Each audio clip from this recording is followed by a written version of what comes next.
Hello everyone, it is myself Ansari Saad Ahmed. So today I am discuss about it now subject of economics. जी हाँ दोस्तों, हम आज बात करने जा रहे हैं सब्जेक्ट ऑफ इकोनॉमिक्स में, जिस सेक्शन में प्रीवियस लेक्चर में देखे थे demand analysis and utility and then micro and macro economics. Then आज हम पढ़ने वाले हैं चैप्टर नंबर 3 भी इलास्टिसिटी ऑफ डिमांड। क्या पढ़ने वाले दोस्तों? Elasticity of demand. So start करते हैं आज का लेक्चर।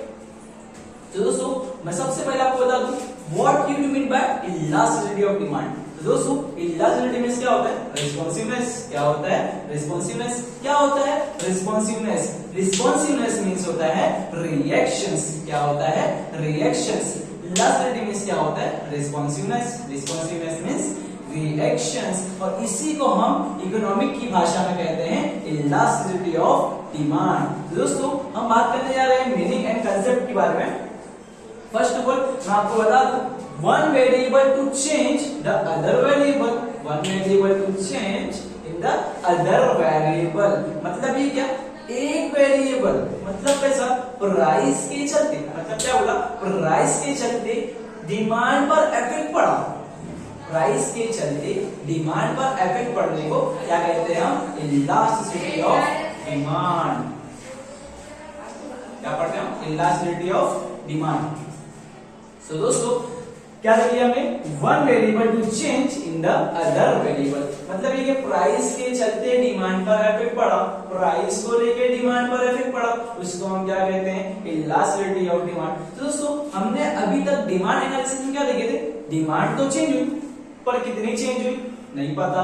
तो इलास्टिसिटी ऑफ डिमांड हम मेजरमेंट करेंगे, मेजर करेंगे प्राइस चेंज हुई तो कितनी हुई, कितनी परसेंट चेंज हो गई, पहले प्राइस कितनी थी, पहले कितनी डिमांड थी, अब डिमांड कितनी हुई है, अब डिमांड कितनी है, इसको हम देखेंगे चैप्टर नंबर 3 भी इलास्टिसिटी ऑफ डिमांड। दोस्तों मैं आपको पहले बता दूं इलास्टिसिटी ऑफ डिमांड मींस क्या होता है? रिस्पांसिवनेस। रिस्पांसिवनेस मींस होता है रिएक्शंस, और इसी को हम इकोनॉमिक की भाषा में क्या कहते हैं? Elasticity of demand. Elasticity of demand means one variable to change the other variable. One variable to change in the other variable. ये हो गया मीनिंग। और इसकी डेफिनेशन की बात की जाए, professor Alfred Marshall, according to professor Alfred Marshall, ये जो बाबा है हमारे, ये क्या कहना चाहते हैं? जो भी हमारी डिमांड होती है ग्रेट और या स्मॉल, छोटी डिमांड हो या बड़ी डिमांड हो, डिमांड कैसी भी हो, लेकिन इसकी प्राइस, अगर प्राइस फॉल है तो डिमांड भी क्या हो जाएगी? इंक्रीज। प्राइस को लेके डिमांड पर इफेक्ट पड़ा, उसी को हम क्या कहते हैं? Elasticity of demand. मैं डेफिनेशन पढ़ता हूं। According to professor Alfred Marshall, elasticity of demand is great or small according to demanded, which rises much or little for a given fall in price, and quantity demanded fall much or little for a given rise in price। अगर price को लेकर demand में effect पड़े, उसी को हम क्या कहते हैं? Elasticity of demand. दोस्तों हमने मीनिंग देख लिए, कंसेप्ट देख लिए, डेफिनेशन देख लिए। हम बढ़ते हैं types of elasticity of demand. Exam point of view से वेरी वेरी इंपॉर्टेंट क्वेश्चंस। ये चैप्टर नंबर 3 भी इलास्टिसिटी ऑफ डिमांड है। ये 16 मार्क का वेटेज रखने वाला पेपर चैप्टर है, लेसन है। दोस्तों मैं आपको बता दूं types of elasticity of demand में हमारे पास आने वाले हैं 3 types. There are will be 3 types of elasticity of demand. Confuse नहीं होना है। इसके अंदर एक क्वेश्चन और बनता है प्राइस इलास्टिसिटी ऑफ डिमांड। तो बच्चे लोग क्या करते हैं? प्राइस इलास्टिसिटी ऑफ डिमांड और types of elasticity of demand. Price में हम लिख के आते हैं type of elasticity of demand, और types of elasticity of demand लिख के आते हैं बच्चे लोग student types of price elasticity of demand. इसमें कंफ्यूज नहीं होना है। क्वेश्चन को एकदम रीड करना है माइंड से। हम क्या पढ़ने वाले? क्वेश्चन नंबर 1 देखिए हम, types of elasticity of demand. There are will be 3 types of elasticity of demand. There are will be 3 types of elasticity of demand. Answer करना पिक, आंसर करना पिक, आंसर करना पिक, आंसर करना pick. P for price elasticity of demand, P for price elasticity of demand, I for income elasticity of demand, I for income elasticity of demand, and C for cross elasticity of demand, C for cross elasticity of demand, C for cross elasticity of demand। Question का नाम types of elasticity of demand, answer करना pick, answer करना pick. तो दोस्तों मैं आपको पहले बता दूं इन तीनों टाइप्स में क्या डिफरेंस है, मैंने क्या कहा, क्या डिफरेंस है। Types of elasticity of demand हमारे को ये बताता है प्राइस के चलते, क्या बोला मैंने, प्राइस के चलते डिमांड पर इफेक्ट पड़ेगा, प्राइस के चलते डिमांड पर इफेक्ट पड़ेगा, उसी को हम क्या कहते हैं, प्राइस इलास्टिसिटी ऑफ डिमांड। दोस्तों मैं आपको एग्जांपल बताता हूं। फर्स्ट ऑफ ऑल मान के चलो अगर मेरी प्राइस पहले कितनी थी, मान के चलो 10 रुपए किलो, ये पी 10 रुपया मेरी पहले प्राइस थी। एग्जांपल एक राइस मैंने लिया बासमती चावल, मैंने क्या लिया, बासमती चावल पहले कितना किलो था, 10 रुपए किलो। तो मैं उस टाइम पे कितना किलो चावल लिया करता था फ्रेंड्स,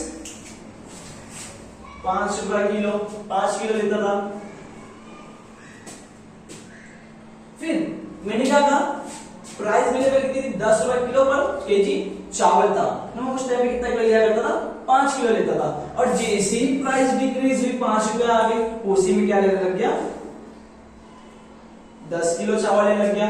फॉर्मूला में पुट करेंगे, काम फिट, मार फिट, आंसर और भी सुपर हिट।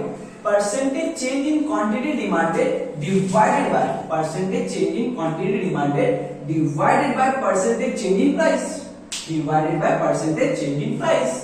क्या बोला मैंने, divided by percentage change in price. Friends मुझे ये बताओ, ED is equal to percentage change in quantity, जिससे कि हमने देखे थे प्राइस। अभी हम बात इसी करें क्वांटिटी, ये हमारी क्या है, क्वांटिटी हमारी क्या है, प्राइस। क्वांटिटी मेरे पहले 10 किलो थी, पहले 5 किलो थी, अब 10 किलो हो गई। मैंने क्या कहा, क्वांटिटी मेरे पहले 5 किलो थी, अब 10 किलो हो गई। तो कितने का चेंज आया, कितने का चेंज आया, 5 का चेंज आया। कितने का चेंज आया, 5 का चेंज आया। हो गए भैया percentage change in price, percentage change in price. पहले प्राइस थी 10 रुपए, अब प्राइस हुई 5 रुपए। पहले प्राइस थी 10 रुपए, अब प्राइस हुई 5 रुपए। कितने का फर्क आया, कितने का फर्क आया, 5 का फर्क आया। आया ना 5 का फर्क, पहले 10 थी अब 5 हो गई। तो प्राइस में कितने का आया, 5 का आया। लग दो इसके फॉर्मूला के अंदर, जो आंसर आया है इसको फॉर्मूला में डाल दो, आंसर निकालो, काम फिट, मामला हिट, आंसर और भी सुपर हिट। फ्रेंड्स हमने देखी है प्राइस इलास्टिसिटी ऑफ डिमांड। सो उसी तरीके से हम नेक्स्ट टाइप पढ़ेंगे, इनकम इलास्टिसिटी ऑफ डिमांड। हमने देखी भैया प्राइस के चलते डिमांड पर इफेक्ट पड़ेगा, तो उसको क्या कहते हैं, प्राइस इलास्टिसिटी ऑफ डिमांड। इसी तरीके से इनकम में, इनकम के चलते डिमांड पर इफेक्ट पड़ेगा, उसको हम कहते हैं income elasticity of demand. For example पहले मेरी सैलरी थी 10,000 रुपीज, पहले मेरी इनकम कितनी थी 10,000 रुपीज, तो मेरी डिमांड कितनी होती थी, 10 किलो बासमती चावल लेता था पहले मैं। जैसे ही मेरी डिमांड 5,000 हो गई, जैसी मेरी इनकम 5,000 हो गई, जैसी मेरी इनकम 5,000 हो गई, उसी में मेरी डिमांड कम हो जाएगी। पहले मेरी इनकम कितनी थी 10,000 थी, तो मैं कितना किलो राइस लेके आता था, 10 किलो लेके आता था। जैसी मेरी इनकम 15,000 हो गई, मैंने क्या कहा, जैसी मेरी इनकम चेंज होगी 15,000 हो गई, तो मैंने कहा भैया अब मैं कनी चावल नहीं लेगा, अब मैं बासमती चावल लेके आएगा। डिमांड पर इफेक्ट पड़ा ना, जैसी मेरी income change, income will be change and demand will be change. Income के चलते डिमांड पर इफेक्ट पड़ेगा, इसको हम क्या कहते हैं, इनकम इलास्टिसिटी ऑफ डिमांड। हमारा कंसेप्ट क्लियर है, हम पढ़ रहे हैं types of elasticity of demand. Types of elasticity of demand का आंसर का नाम है पिक, पिक से हो गया प्राइस, आई से हो गया इनकम।